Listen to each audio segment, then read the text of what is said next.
ఒక రాజు తన గురువు గొప్పతనాన్ని మెచ్చుకుంటూ పట్టుబట్టల్ని బహుమతిగా ఇచ్చాడు. గురువు ఎంతో సంతోషంగా వాటిని స్వీకరించి ఇంటికి వెళ్తుండగా దారి పక్కన ఒక బిచ్చగాడు చెలికి వణుకుతూ కనిపించాడు. అతడి అవస్థకు జాలిపడి తన చేతిలో ఉన్న పట్టుబట్టల్ని ఇచ్చేశాడు. మర్నాడు రాజు అటుగా వెళ్లినప్పుడు తను బహుకరించిన పట్టుబట్టల్ని బిచ్చగాడు కట్టుకోవటం చూసి చాలా కోపగించుకున్నాడు. కొద్ది రోజుల తర్వాత గురువుకి బంగారు కడియం బహుమతిగా ఇచ్చాడు రాజు.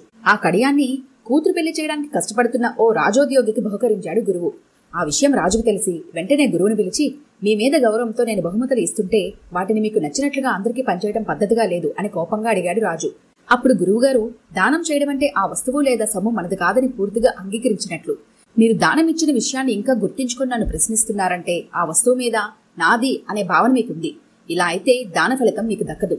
అయినా మీరు అడుగుతున్నారు కాబట్టి చెబుతున్నాను. ఆ వస్తువుల అవసరం నాకంటే వారికి ఎక్కువ అనిపించింది, అందుకే వారికి ఇచ్చేశాను. ఆ మాటతో తన తప్పును తెలుసుకుని గురువుగారి దగ్గర క్షమాపణ కోరాడా రాజు.